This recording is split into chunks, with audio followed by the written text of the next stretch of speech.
أشهد أن لا إله إلا الله وحده لا شريك له وأشهد أن محمدًا عبده ورسوله أما بعد فإن خير الحديث كتاب الله وخير الهدي هدي محمد صلى الله عليه وآله وسلم وشر الأمور محدثاتها وكل محدثة بدعة وكل بدعة ضلالة أما بعد فأعوذ بالله السميع العليم من الشيطان الرجيم من همزه ونفخه ونفثه بسم الله الرحمن الرحيم وما أرسلناك إلا رحمة للعالمين رب اشرح لي صدري ويسر لي أمري واحلل عقدة من لساني يفقه قولي رب زدني علما سبحان ربك رب العزة عما يصفون وسلام على المرسلين والحمد لله رب العالمين. حضرات، صفات پیغمبر صلی اللہ علیہ وآلہ وسلم جو قرآن پاک اندر بیان ہوئی،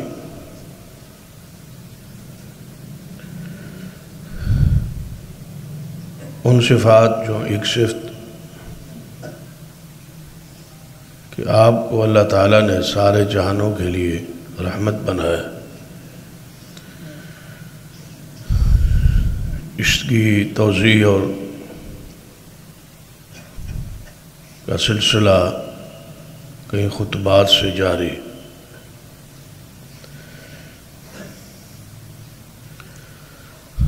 گزشتہ خطبہ جمعہ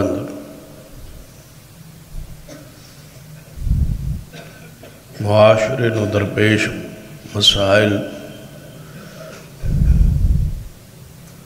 اور ان کا شرعی جو حل ہے، جو رسول اللہ صلی اللہ علیہ وسلم نے پیش کیا ہے،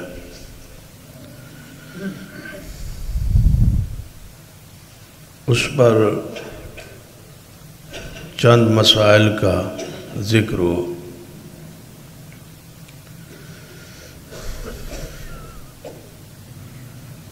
نبی علیہ السلام کی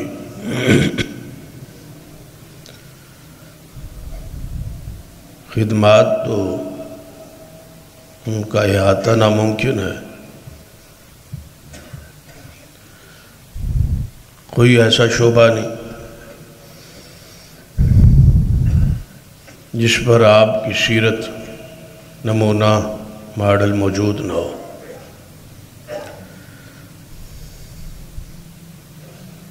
لیکن سب سے زیادہ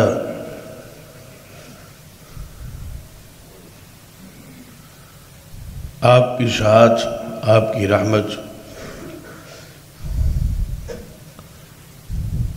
غریبوں کی مرادیں بر لانے والے،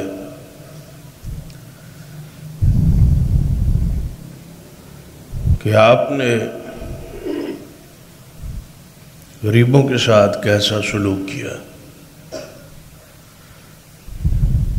اور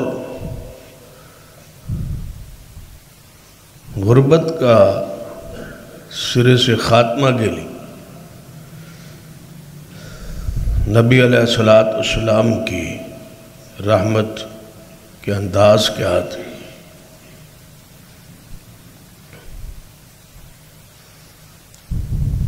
سب سے پہلی بات کہ نبی علیہ السلام کی ساتھ آپ کا دین، آپ کی شریعت کامل نمونہ ہے. معیشت کے آداب، احکام نبی علیہ الصلوۃ والسلام نے بڑی وضاحت کے ساتھ بیان فرمائے. لیکن آج سب سے بڑا مسئلہ ہر ملک کا وہ غربت ہے. مختلف طریقے اختیار کیے کسی طریقے سے غربت کا خاتمہ ہو، لیکن ایسا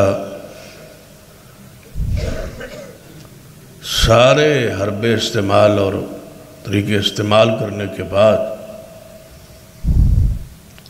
غریب کا خاتمہ تو ہوا لیکن غربت نہ ختم ہو سکی.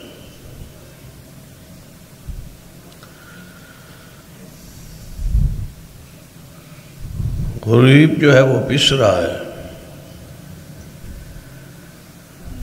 مہنگائی میں اور اپنے فقر میں اور تنگ دستی میں.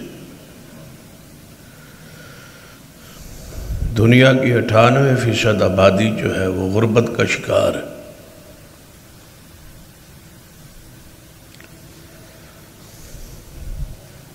اس پر کوئی دوسری رائے نہیں اور نہ ہی کوئی پڑھا لکھا انسان اس کا انکار کر سکتا.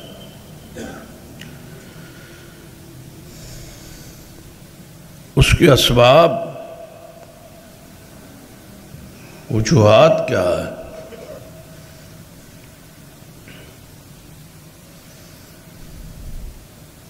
جو وجوہات اور بیان کی جاتی ہے، جو اسباب بیان کیے جاتے ہیں وہ اصل میں ہے نہیں.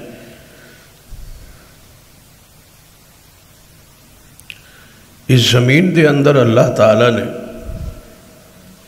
اتنی برکت اور وسائل اور خزانے رکھے کہ اگر سارے انسان اور سارے حیوانات اور ساری مخلوقات وہ کھاتی رہے نکالتی رہے تو وہ نہ برکت ختم ہو سکتی ہے نہ وہ خزانے ختم ہو سکتے.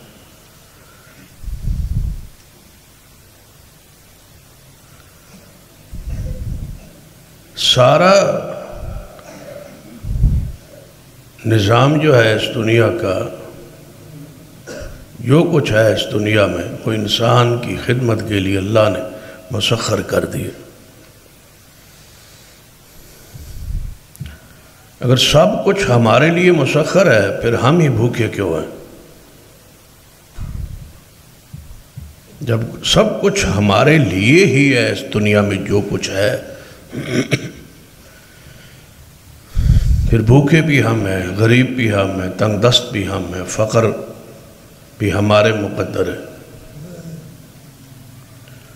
سیدنا علی رضی اللہ تعالی عنہ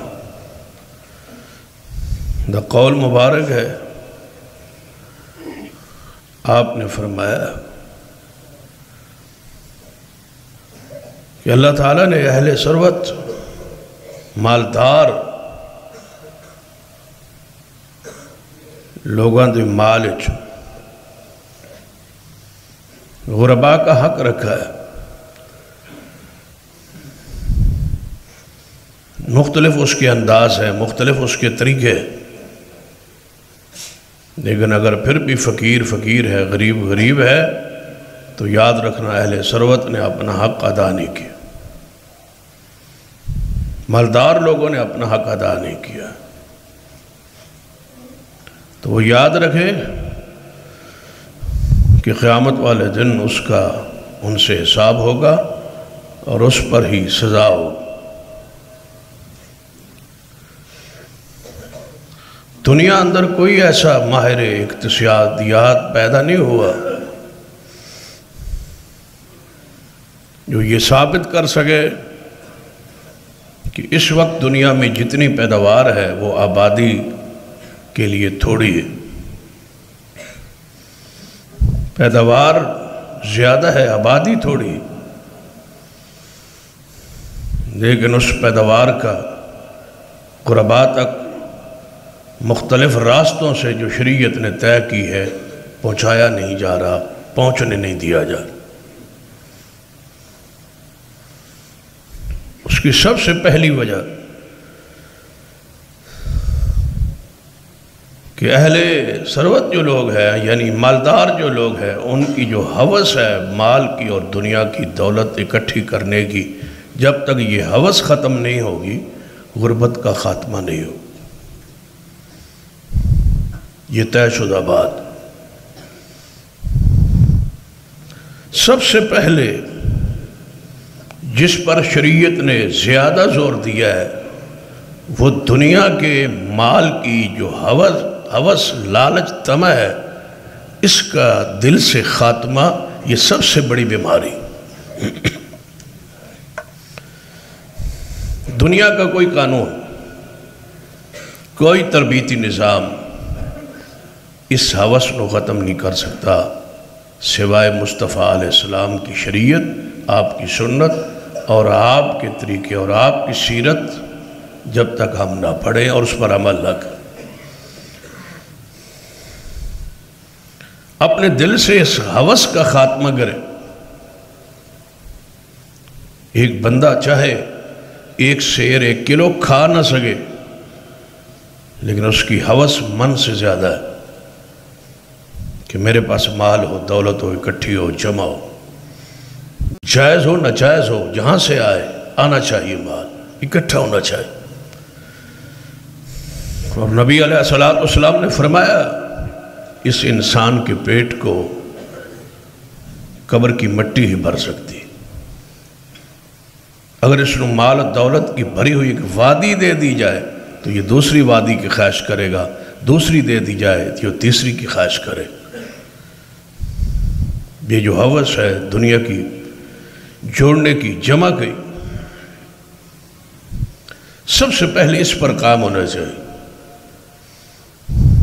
بندے کے ذہن سے دنیا کی محبت، جوڑنے کی محبت ختم ہو جائے۔ اور صحابہ کرام میں ایسا ہی تھا، وہ پہلی جماعت، اسلامی پہلی جماعت جو تھے تیار اسی منہج پر ہوئی تھی، وہ یزقیہم، یہی تزکیہ تھا۔ گھر کا آدھا اور گھر کا پورا سامان لے کے اصحاب رسول کیوں آ جاتے تھے؟ وہ دنیا کی ہوس محبت ختم ہو گئی تھی، دل سے اٹھا لی گئی تھی۔ اور نبی علیہ السلام نے اس بات کا دوبارہ خطرے کی گھنٹی بجائی تھی اور فرمایا تھا، میرے صحابہ مجھے اس بات کا خطرہ نہیں کہ تم میرے بعد شرک کرو گے، مجھے نہیں خطرہ اس بات کا کہ میرے جانے کے بعد تم بتوں کی پوجا کرو گے، شرک کرو گے، اس کا خطرہ نہیں، خطرہ اس بات کا ہے کہ کہیں دنیا کی ہوس دوبارہ تمہارے دلوں میں نہ آ جائے۔ اور وہ آ گئی۔ کون بندہ ہے جو دوسرے کے پاس مال دیکھنا چاہتا ہے؟ نہیں، ہر بندہ اسی کوشش اور اسی تگ و دو میں ہے کہ ساری دنیا کا مال، دولت، پیسہ جو کچھ ہے وہ میرے پاس ہو۔ دوسرے کے پاس اس کو حسد آتا ہے، کینہ اور بغض بھرا ہوا ہے۔ سب سے زیادہ ضرورت اس وقت دلوں کی جو بیماریاں ہیں، جو نفاق کی طرف، کفر کی طرف، دنیا کی طرف لے جاتی ہے، ان کا علاج ضروری ہے۔ نبی علیہ السلام نے کیا فرمایا تھا کہ اگر احد پہاڑ میرے لیے سونا بنا کے مجھے دے دیا جائے، کتنا بڑا ہے وہ پہاڑ اور کتنے وہ اس کا وزن، کیا دنیا کے سارے وزن کرنے والے آلات اکٹھے ہو جائیں تو کیا اس کا وزن ہو سکتا ہے؟ رسول اللہ فرماتے ہیں اگر سارا احد پہاڑ میرے لیے سونا بنا کے مجھے اس کا مالک بنا دیا جائے تو تیسرے دن کا سورج غروب ہونے سے پہلے میں سارے کا سارا وہ احد پہاڑ کے برابر سونا غریبوں میں خرچ کر دوں، وقف کر دوں، تقسیم کر دوں۔ اگر اس جو تھوڑا سا رکھا تو کس بات کے لیے؟ سارا وقف کر دوں، مال سارا سونا خرچ کر دوں، کن پر؟ غریبوں پر، مستحقین پر۔ آگے تھوڑا سا رکھ لوں، تھوڑا سا اس میں سے رکھ لوں گا، اور وہ کس کے لیے؟ اس پر بھی آپ حیران ہوں نبی علیہ الصلوۃ والسلام نے فرمایا مجھے تقسیم کرتے ہوئے اگر کوئی بندہ آ کے میرے کان میں یہ بات کہہ دے کہ یا رسول اللہ صلی اللہ علیہ وسلم آپ اتنا مال تقسیم کر رہے ہیں، اتنا سونا اتنا چاندی لوگ آ رہے ہیں اور لے کے جا رہے ہیں، فلاں بندہ مدینہ میں نہیں ہے، فلاں بندہ سفر میں ہے، وہ مدینہ میں موجود نہیں ہے، اور وہ مقروض ہے اور وہ غریب ہے، مستحق ہے، وہ بیچارہ بعد میں آئے گا اور سارا مال تقسیم ہو گیا ہوگا تو وہ کیا کرے گا؟ آپ فرماتے ہیں میں اس لیے کہ تو کچھ رکھ لوں لیکن اپنی ذات کا کچھ تصور نہیں۔ یہ کہاں ہے وہ سیرت؟ یہ کتابوں میں محفوظ ہے، سنانے کے لیے واعظین اور خطباء اور علماء تیار ہیں، سننے کے لیے آپ تیار ہیں، صرف کمی ہے اور جو موجود نہیں ہے وہ عاملین ہے، عمل کرنے والے موجود نہیں۔ سننے والے بہت ہیں، سنانے والے بہت ہیں، عمل کرنے والے اس طرح سمجھے کال ہے ان کا، کمی ہے ان کی، وہ دنیا سے اٹھ گئے، ختم ہو گئے۔ نبی رحمت صلی اللہ علیہ وسلم صحابہ کرام کے دل اور دماغ سے یہ چیز، یہ دنیا کی چاہت ہوس ختم کرنے کی کوشش کی ہے، اور آپ نے کامیاب کوشش کی ہے، اور آپ نے عملی جماعت پیش کی ہے 1.5 لاکھ صحابہ کرام کہ یہ وہ جماعت ہے جس کے دل میں دنیا کی محبت نہیں ہے، ہم نے نکال دی ہے بذریعہ تزکیہ۔ وہ ماڈل، وہ نمونہ، فَإِنْ آمَنُوا بِمِثْلِ مَا آمَنْتُمْ بِهِ فَقَدْ اهْتَدَوْا۔ سب سے زیادہ اس جماعت کہ اس لحاظ سے بھی امام اور پہلا نمبر جس کو حاصل ہے وہ سیدنا صدیق اکبر رضی اللہ تعالیٰ، جنہوں نے سارا مال حضور کے قدموں میں آ کے رکھ دیا تھا، گھر میں کچھ بھی نہیں چھوڑا تھا۔ سب سے پہلا نمبر پھر بھی صدیق کا ہے رضی اللہ تعالیٰ۔ دنیا کی ہوس، مال چاہتا ہے۔ نبی علیہ السلام گزر رہے سن ایک اروڑی کے پاس، گند کا ڈھیر ہے اور اس پر ایک مری ہوئی بکری پڑی، تو آپ نے فرمایا میرے صحابہ کوئی ہے جو اس بکری کو 1 یا 2 درہم میں خرید لے لے؟ یا رسول اللہ صلی اللہ علیہ وسلم بھلا اس کو کیا کرنا ہے؟ یہ تو حرام ہے، بدبودار ہے، مرتار ہے، اس کو کیا کرنا ہے؟ کوئی عقل مند بندہ 2 یا 1 درہم اس پر کیوں خرچ کرے گا جب اس کا کوئی فائدہ ہی نہیں ہے؟ تو آپ نے فرمایا اللہ کے ہاں دنیا کی یہی حالت، یہی مثال،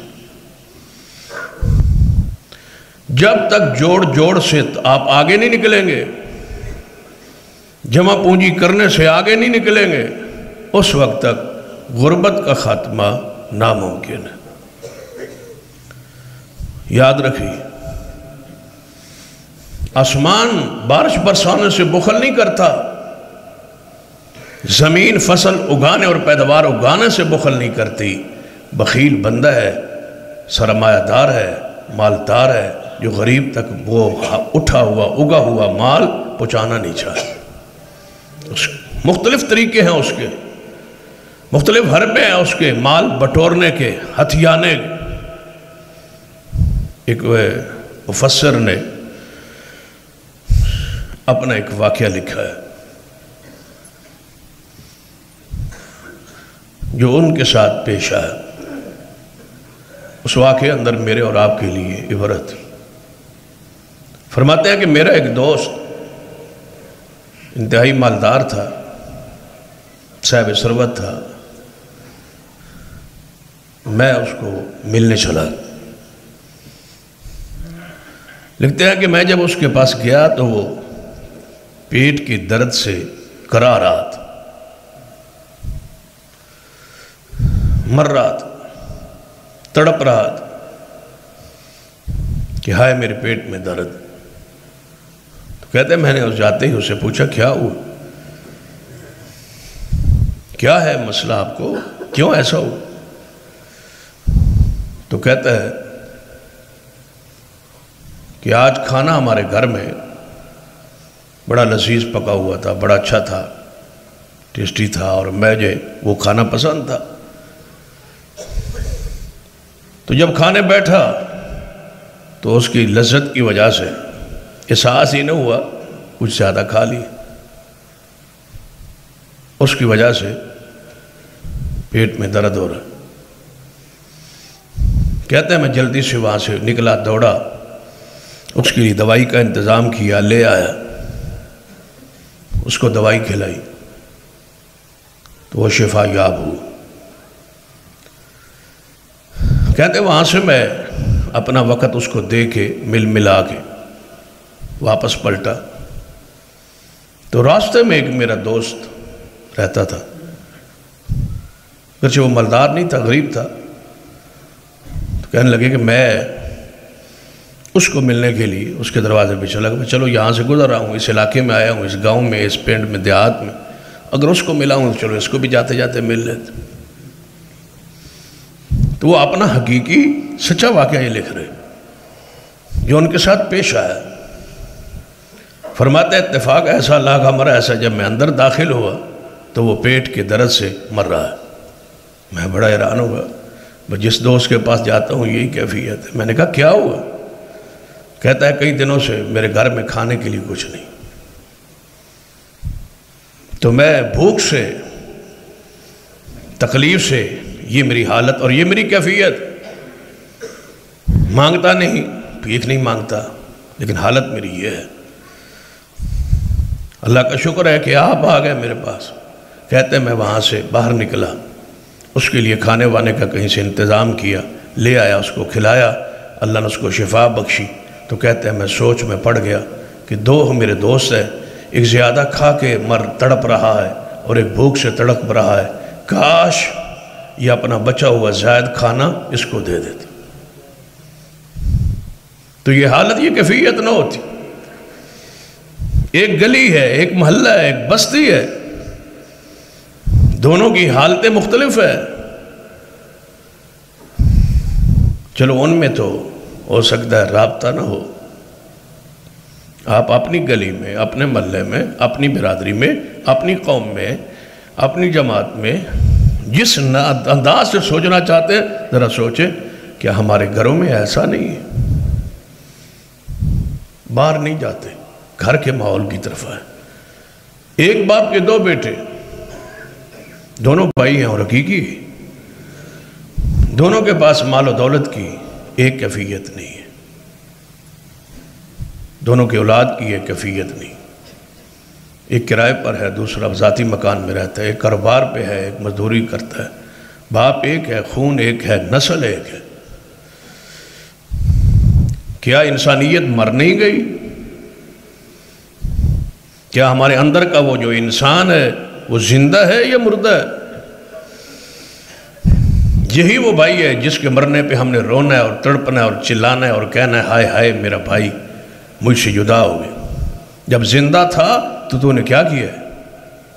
تو کرائے پر رہتا رہا اور تو اپنے مکان پہ رہتا رہا۔ تیرے مکان کا 2 مرلے کا حصہ اسے مفت میں مل سکتا تھا، لیکن بدبخت تو دے نہ سکا۔ آج روتا کس بات پر ہے؟ آج کیوں کہتا ہے میرا بازو ٹوٹ گیا؟ تیرا بازو ہوتا تو بتاؤ کہ ایک بازو درد میں ہو اور دوسرا بازو کیا اس کو پکڑتا نہیں ہے، اس کو سہارا نہیں دیتا، اس میں پٹی نہیں باندھتا، اس کی مدد نہیں کرتا، اس کا ساتھ نہیں دیتا؟ تیرا کہاں ہے بازو؟ تو جھوٹ کیوں بولتا ہے آج مرنے کے بعد کہ یہ میرا بازو تھا، یہ میرا بھائی تھا، یہ میرا رشتہ دار تھا، یہ میرا خون تھا؟ حقائق ہم دیکھتے نہیں، سنتے نہیں، غور ہی نہیں کرتے۔ یاد رکھیے قیامت والے دن حساب مشکل ہے اور یہ دے کے جانا ہے۔ اللہ اپنے حقوق کو تو معافی دے دے گا، بندوں کے حقوق تو معافی نہیں ہے۔ کس لیے کلمہ پڑھا تھا اس نبی کا جسے اللہ نے رحمت للعالمین بنایا تھا؟ اگر وہ رحمت کا پہلو آپ کے اندر داخل اتر نہیں سکتا، دل سیاہ ہے، مردار ہو چکا ہے، بنجر ہو چکا ہے، کلر ہو چکا ہے، اس میں اگر یہ احساس، یہ نرمی، یہ محبت، یہ انس، یہ حضور کی رحمت ہے وہ داخل نہیں ہو سکتی تھی، تو کلمہ پڑھنے کا معنی اور مفہوم مجھے سمجھائیے، اس کا کیا معنی؟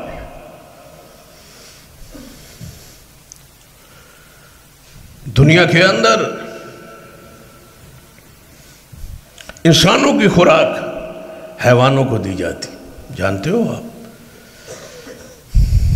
خوراک انسانوں کے لیے اللہ نے پیدا کی ہے، جتنی خوردنی اجناس ہے، گندم ہے، چاول ہے، یہ حیوانوں کو دی جاتی،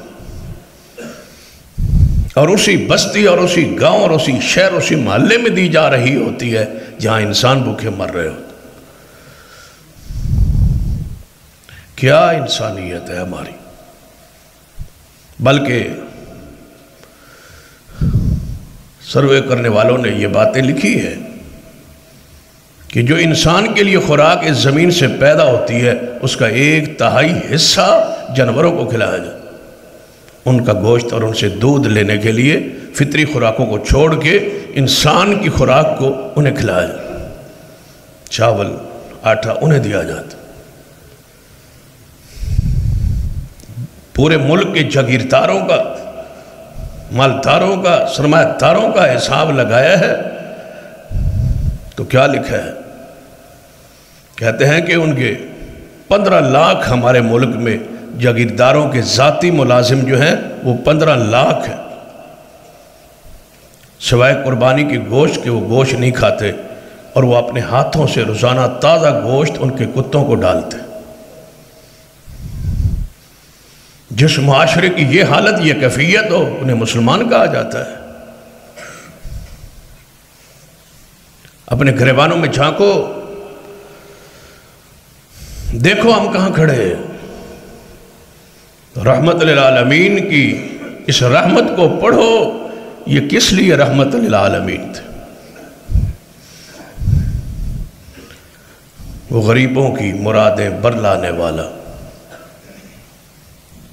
جہاں لکھا ہے نا، وہ ہم چھوٹے چھوٹے وہ نبیوں میں رحمت لقب پانے والا ایک نعت رسول صلی اللہ علیہ وسلم تھی، اور ہم پڑھتے اور سنتے اور پڑھاتے بچوں کو تھے، تو اس کا پہلے جملے کے بعد ہی یہ ملا تھا، غریبوں کی مرادیں برلانے والا۔ غربت کا آغاز، غربت سے ہی رسول کی رحمت کا آغاز ہوتا ہے، غریب سے۔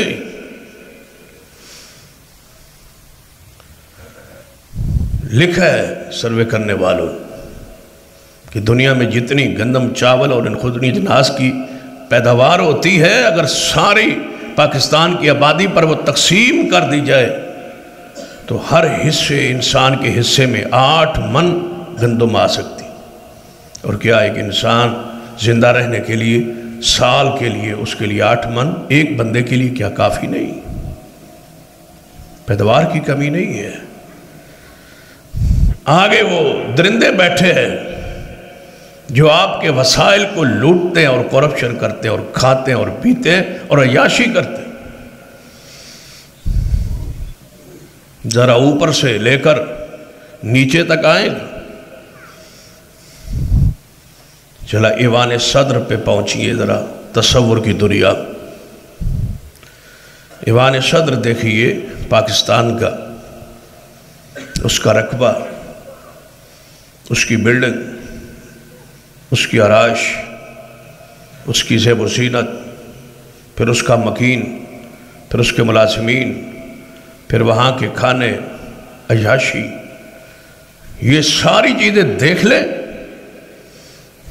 دل و دماغ میں لے آئیں اور پڑھیں، پھر آپ کو ریاست مدینہ لے چلتے ہیں جس حجرے میں رسول اللہ رہتے صلی اللہ علیہ وسلم۔ آج بھی روضہ رسول گنبد خضرا جو ہے اس کو ناپ لے، وہاں رہتے ہیں محمد مصطفیٰ صلی اللہ علیہ وسلم، جن جیسا رب کی مخلوق میں ہے ہی کوئی نہیں صلی اللہ علیہ وسلم۔ وہیں سے فیصلے ہوتے ہیں، وہی ایوان صدر ہے، وہی دنیا کے حاکم کا گھر ہے، اس کو ناپ لیں اور اپنے ایوان صدر کو، پھر جا کے درمیان میں سمجھ آئے گی کہ ہم کہاں کھڑے ہیں۔ وَمَا أَرْسَلْنَاكَ إِلَّا رَحْمَةً لِلْعَالَمِينَ۔ اس کی زیب و زینت دکھاؤ، وہ کچا ہے، جس کی دیواریں کچی ہیں، چھت ٹپک پڑتا ہے جب بارش آتی ہے، کیچڑ میں سجدہ ریز ہے، محمد مصطفیٰ صلی اللہ علیہ وسلم۔ یہ ہے وہ ایوان صدر رحمت للعالمین کا۔ یہاں سے ایوان صدر سے وزیر اعظم کے ایوان میں آ جائے، یہ اس سے بھی بڑا ہے۔ وہاں کی بلڈنگ دیکھیں، جس کا جہاں یونیورسٹی بننی تھی، لیکن 3-4 سال گزر گئے، یونیورسٹی تو نہیں بن سکی۔ وہی محل، وہی چیزیں ساری موجود ہے۔ وہاں سے نکلے گورنرز جتنے بھی ہیں ان کے ایوان دیکھیں، پھر وزراء اعلیٰ دیکھیں، پھر وزراء دیکھیں، پھر ارکان دیکھیں، پھر وہاں سے نکلے اپنے اپنے ضلع میں آئے، کمشنر کو دیکھیں، ڈپٹی کمشنر کو دیکھیں، ڈی پی اوز کو دیکھیں، پھر نیچے کے افسران دیکھتے آئیں، اور پھر جا کے دوبارہ نظر دوڑائے کہ کیا یہ غریب ملک کے سربراہ ہے، ان کا ملک مقروض ہے، یہاں بے روزگاری ہے، یہاں مہنگائی ہے، کیا ان کے یہ محلات اس بات کا گواہی دیتے ہیں کہ کسی غریب ملک کے اور مقروض ملک کے یہ سربراہوں کے گھرانے اور ان کے یہ جناب بلڈنگیں اور ان کے دفاتر اور ان کی رہائشیں اور ان کی یہ چیزیں۔ آئے بڑا دور سے سفر کر کے مدینہ میں آیا تھا ایک شخص کہ میں دیکھتا ہوں کہ سیدنا عمر کے زمانے میں امن کیوں ہے، وہ کہاں رہتا ہے، کیا کرتا ہے، کیا پڑھتا ہے، کیا وظیفہ ہے اس کے پاس۔ تو جب مدینے میں پہنچا، دیکھا، پوچھا، کہا گیا یہاں تو نہیں بیٹھے، کہیں باہر نکلے ہوں گے۔ جب وہاں گئے تو ایک درخت کے نیچے پتھر رکھ کے سرہانے کی جگہ، تکیے کی جگہ پر امیر عمر سوئے ہوئے تھے۔ اس نے کہا وظیفہ سمجھ آ گیا، اس کے ملک میں امن کیوں ہے، سکون کیوں ہے، اطمینان کیوں ہے۔ آئیے کتاب و سنت کی روشنی میں، رسول رحمت صلی اللہ علیہ وسلم کی سیرت کی روشنی میں جانیے، پہچانیے کہ یہ غربت کا خاتمہ کیسے ہو سکتا ہے۔ جتنے مرضی جناب پروگرامز جاری کر لو، یہ غریبوں کے لیے ہے، یہ مسکینوں کے لیے ہے، یہ یتیموں کے لیے ہے، یہ جوانوں کے لیے ہے، جو مرضی کر لو، غربت نہیں ختم ہو سکتی جب تک وہ چیز نہ اپناؤ۔ کیا ہمارے پاس کوئی آزمودہ فارمولہ نہیں ہے؟ کیا ہمارے پاس رسول رحمت کی سیرت نہیں ہے؟ کیا پیغمبر نے انتہائی غربت کی پستی سے صحابہ کو اٹھا کے ایک صف میں کھڑا نہیں کیا؟ جب سیرت سامنے ہے، موجود ہے، تو پھر کہاں نظر دوڑاتے ہیں؟ آؤ سیرت رسول کو، رحمت للعالمین کی مقام کو، شان کو، سیرت کو سمجھو اور اپنے عمل میں لے آؤ۔ کیا قرآن نے نہیں کہا تھا وَمَنْ أَعْرَضَ عَنْ ذِكْرِي فَإِنَّ لَهُ مَعِيشَةً ضَنْكًا؟ کیا کہا تھا قرآن؟ کوئی ہے جو قرآن کو پڑھے، قرآن کو سمجھے، قرآن پہ غور کرے؟ وَمَنْ أَعْرَضَ عَنْ ذِكْرِي فَإِنَّ لَهُ مَعِيشَةً ضَنْكًا، ہم اس کی معیشت کو تنگ کر دیں گے جو میرے اسلام کو، دین کو، شریعت کو، ذکر کو، نماز کو چھوڑ دے گا۔ اللہ کہتا ہے ہم اس کی معیشت کو تنگ کر دیں۔ یہ قرآن کا وعدہ ہے، قرآن کی خبر ہے، قرآن کا پیغام ہے کہ ایسا ہوگا۔ یاد رکھیے، جب تک ہر مسلمان، ہر کلمہ گو نماز کے لیے مسجد میں نہیں پہنچے گا، اس وقت تک غربت نہیں ختم ہو سکتی۔ یہ روحانی علاج ہے، یہ نماز پڑھنی پڑے گی۔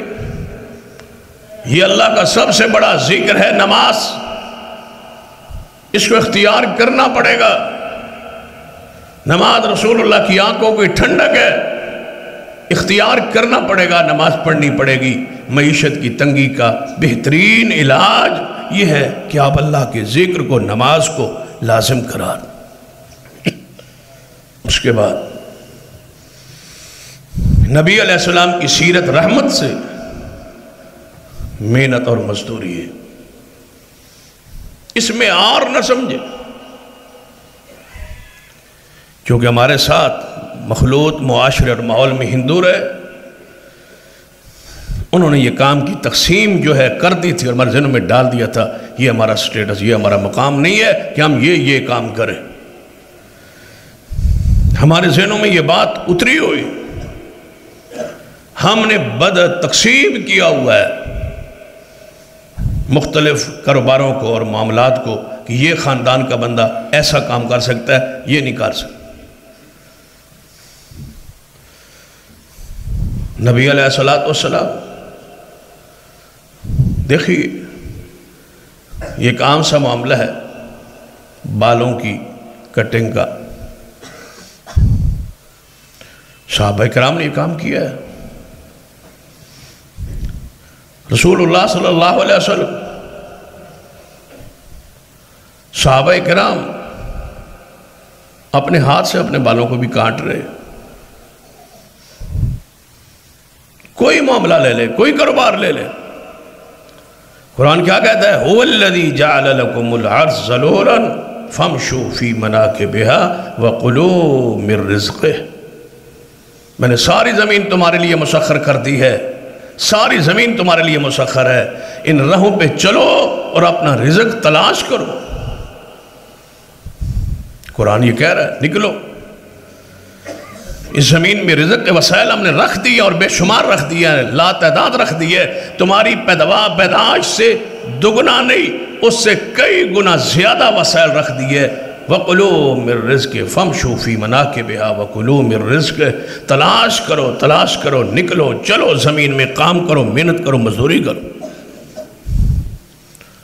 گزشتہ جمعے پہ بھی ذکر ہوا، رسول اللہ صلی اللہ علیہ وسلم نے بکریاں کو چرایا۔ ہمارے معاشرے کا سب سے نچلا کام سب سے اوپر والی ہستی نے کر کے بتا دیا کہ یہ محنت، سارے انبیاء نے یہ کام کیا۔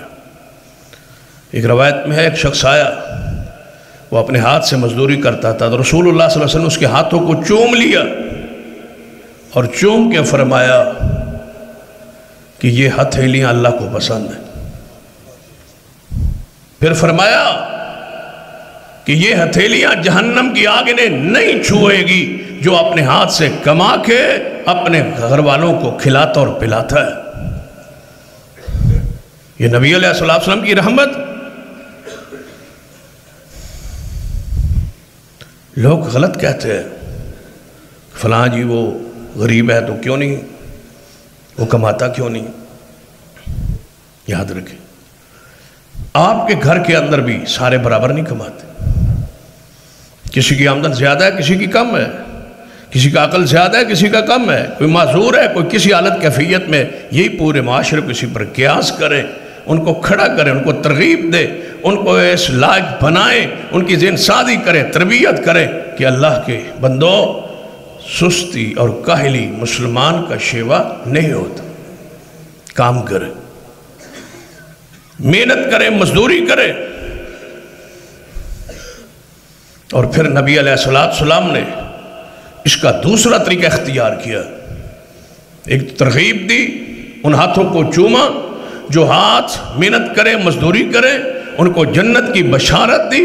پھر نبی علیہ السلام نے اس کے باوجود مواخات، جس کا ذکر گزشتہ جمعے پہ ہو، بھائی چارہ قائم کی، اور بھائی چارے میں کیا فرمایا؟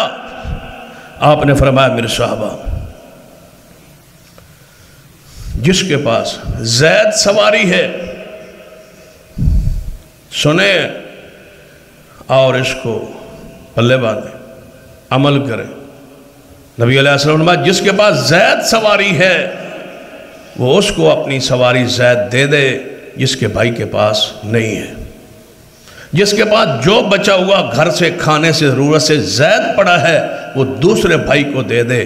صحابہ فرماتے ہیں ہمیں ایسے محسوس ہوتا تھا جیسے زید مال پر ہمارا کوئی حق ہی نہیں۔ رسول اللہ فرماتے دو، کیا ایسا آج ہمارے ہاں موجود ہے؟ ایک رشتہ دار، ایک پڑوسی کے پاس سواری نہیں ہے، دوسرے کے پاس ہے، اس کے بعد 2 ہیں، 3 ہیں، 4 ہیں، کوئی ہے تصور کہ وہ اس کو دے دے۔ بڑی سواری تو بڑی کیا ہے، کوئی سائیکل دینے کے لیے تیار نہیں مفت میں۔ نبی علیہ السلام کی تربیت کیا تھی؟ آپ نے فرمایا میرے صحابہ سن لو، جس بندے کے پاس،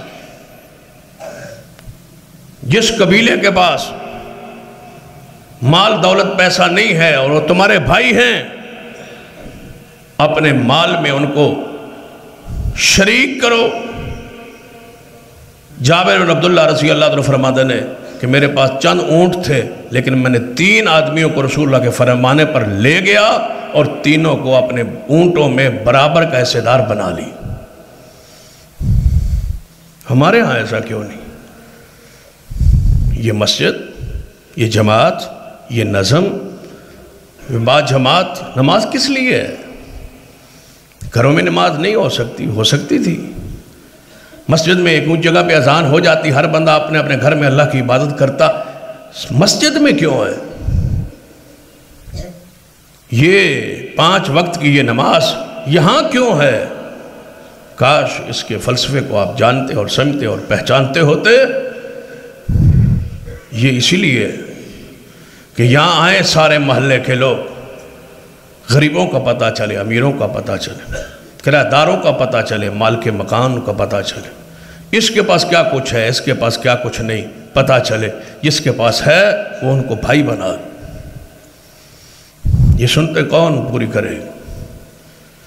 یہ اعمال رسول، یہ افعال رسول، یہ تقاریر رسول، یہ رسول اللہ کی سیرت کون اپنائے گا؟ ان سنتوں کو کتابوں میں لکھا ہوا ہے، ہماری آنکھیں بند ہیں۔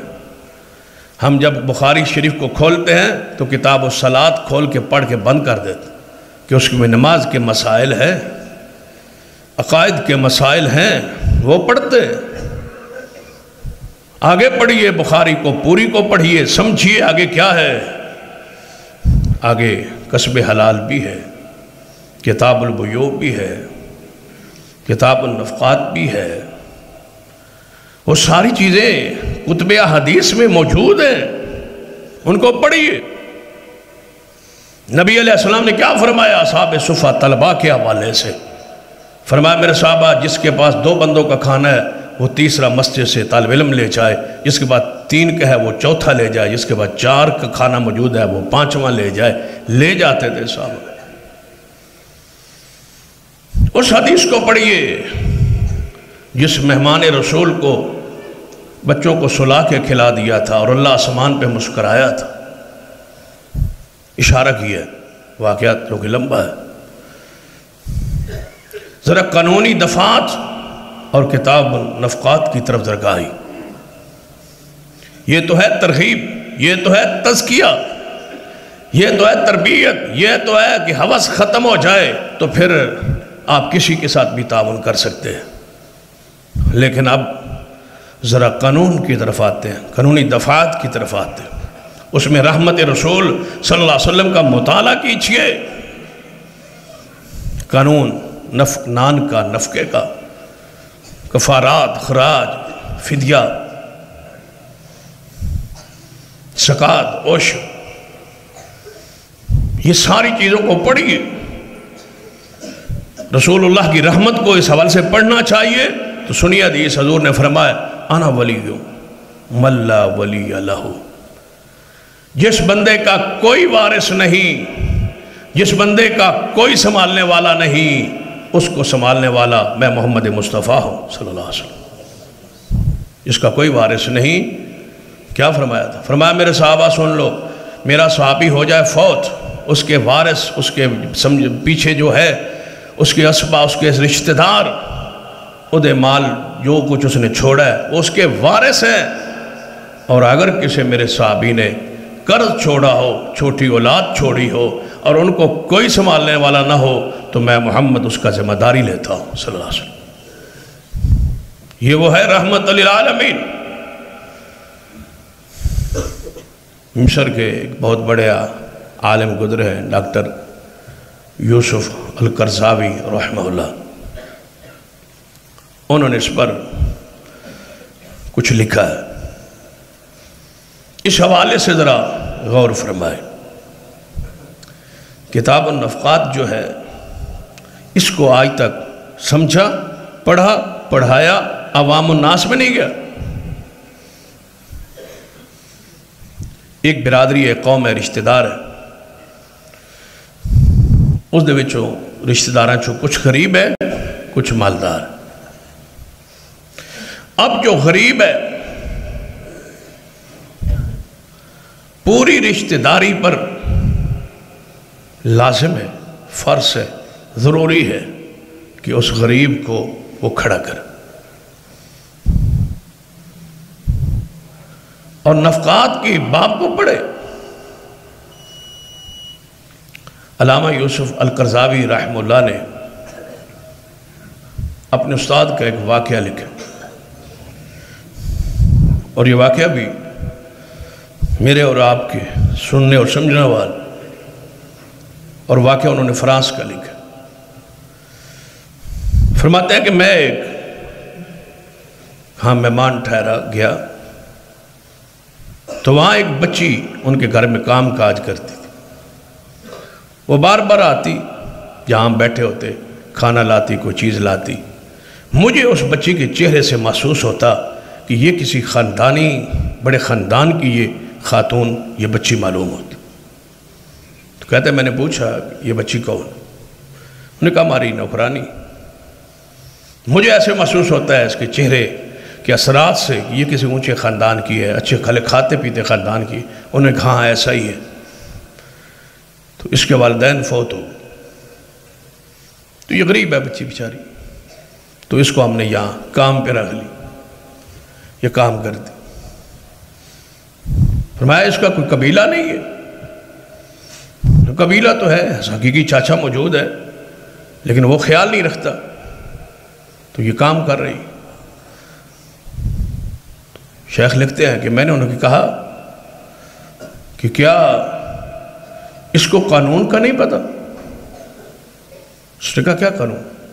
کہ چاچے پر خرچ تو لازم ہے، یہ عدالت کا رخ دروازہ کھٹکھٹا سکتی، چاچا اس کا نان نفقے کا ذمہ دار ہے، وہ اس کو خرچہ قانونی پر دینے کا پابند ہے۔ انہوں نے کہا ہمارے ہاں ایسا کوئی قانون نہیں، ہمارے ملک میں ایسا کوئی قانون نہیں۔ تو فرماتے ہیں مجھے وہاں یاد آیا کہ محبوب تجھ سے پہلے کسی شریعت میں بھی یہ قانون نہیں تھا، قربان جائیں آپ پر جنہوں نے اس پر بھی قانون بنایا ہے۔ یہ رحمت للعالمین، قانون موجود ہے کہ چچا پر لازم ہے، برادری پر، رشتہ داروں پر لازم ہے کہ اس کا خون اس کی رشتہ دار، یا اس طرح سمجھے ایک بندہ کتنا ہی مالدار ہو، فوت ہو جائے، وہ وراثت چھوڑ جائے، وارث کون بنے گا؟ اس کے رشتہ دار، بیٹے بھی نہیں ہیں، بھائی بھی نہیں ہیں، پھر دور کے رشتہ دار، پھر اس سے دور کے رشتہ دار، اس سے دور کے رشتہ دار۔ جب یہ مالدار مال چھوڑ جائے، بہت دور تک رشتہ داری چلتی چلتی بندے کو وارث بنا دیتی ہے، تو جب غریب موجود ہے یہ اوپر سے چلتی چلتی رشتہ داری اس کے خرچے کی ذمہ دار کیوں نہیں؟ میں ایسے بندے کو جانتا ہوں جو ہمارے سرگودا میں ہی رہتا،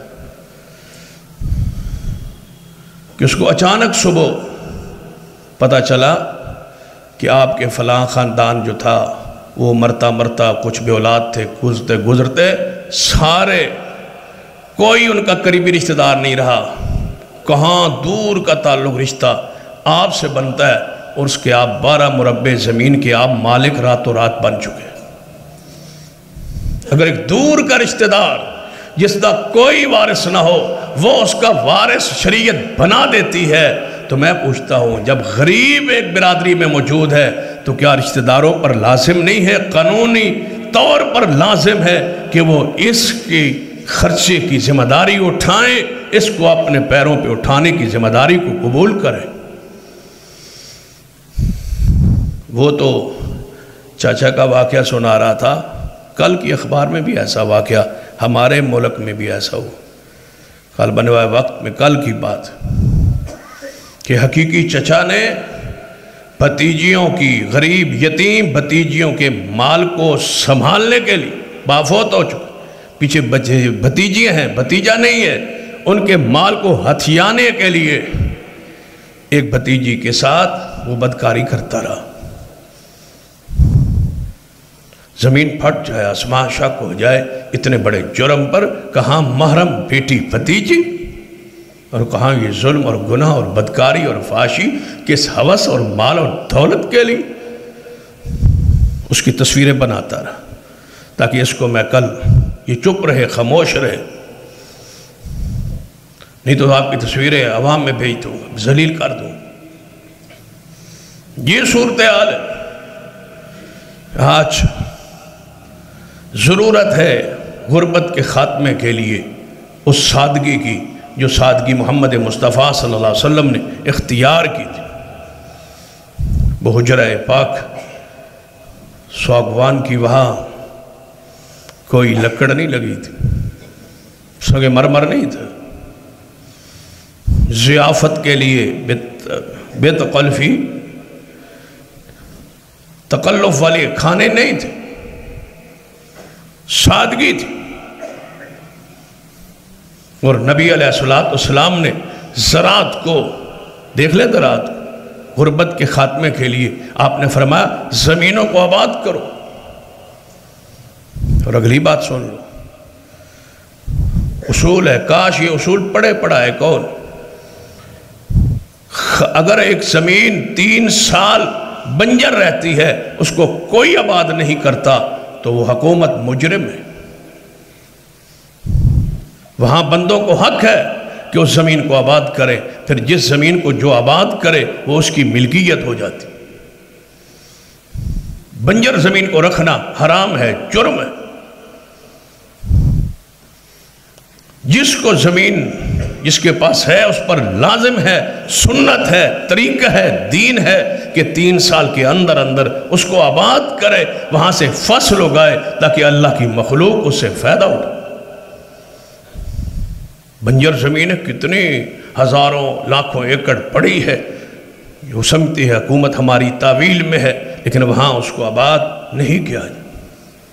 وہ کون ہے جس نے فرمایا تھا درخت لگانا بھی عبادت اور صدقے کا ثواب ہے، چاہے انسان اس سے فائدہ اٹھائے چاہے حیوان اس سے فائدہ اٹھائے؟ سیدنا بلال رضی اللہ عنہ، نبی علیہ السلام نے زمین دی تھی بلال کو، جہاد میں مال غنیمت مال فیع میں زمین آئی تھی، رسول اللہ نے بلال کو دی، بلال کی خدمات تھی۔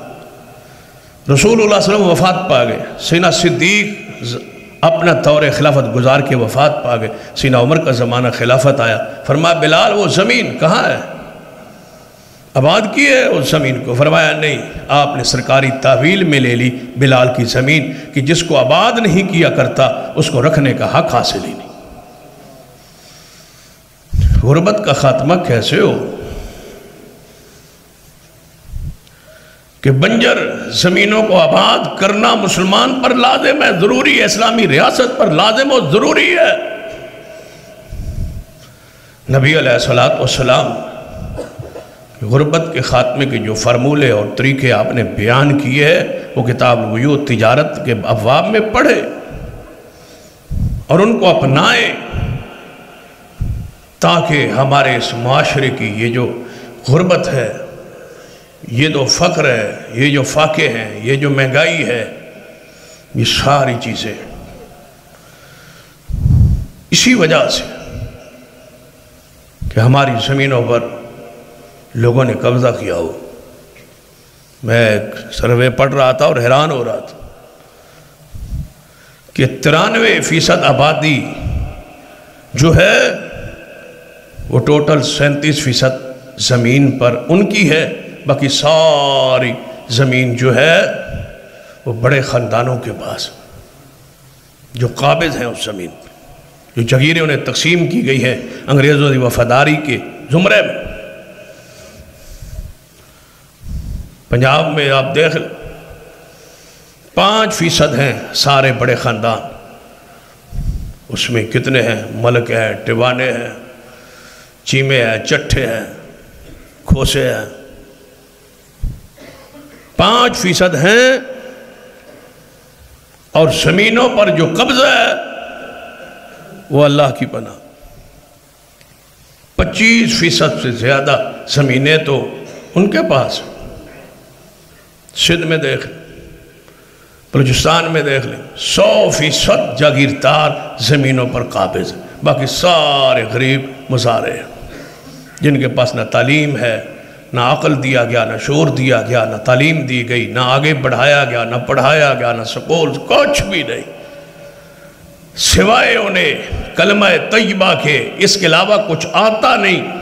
وہ بھی پتہ نہیں کوئی غلط ہو، کسی کا صحیح ہو، سروے کر کے دیکھا گیا ہے تو اس میں بھی اسی 90% کو کلمہ اسلام نہیں آتا۔ یہ کیسے غربت کا خاتمہ ہو؟ یہ خاتمے کے لیے ضروری ہے کہ سرور کائنات محمد رسول اللہ صلی اللہ علیہ وسلم کی شان کو، مقام کو، صفت کو، سیرت کو، رحمت للعالمین کے اس چیپٹر کو کھولیے، پڑھیے اور سمجھیے، اور اس کا نفاذ، سیرت مصطفیٰ کا نفاذ ضروری ہے۔ یہ پڑھنے والی اللہ کی نعمت ہے، اس کو پڑھا کریں۔ آپ کے سرہانے پر الرحیق المختوم جو سیرت مصطفیٰ پر کتاب ہے وہ ہونی چاہیے، خود پڑھیں، اولاد کو پڑھائیں، اور سیرت کو ہی اپنی زندگی کا جو ہے عملی طور پر اس کو نافذ کریں اپنے وجود پر، تاکہ آپ دنیا اور آخرت میں سرخرو ہوں۔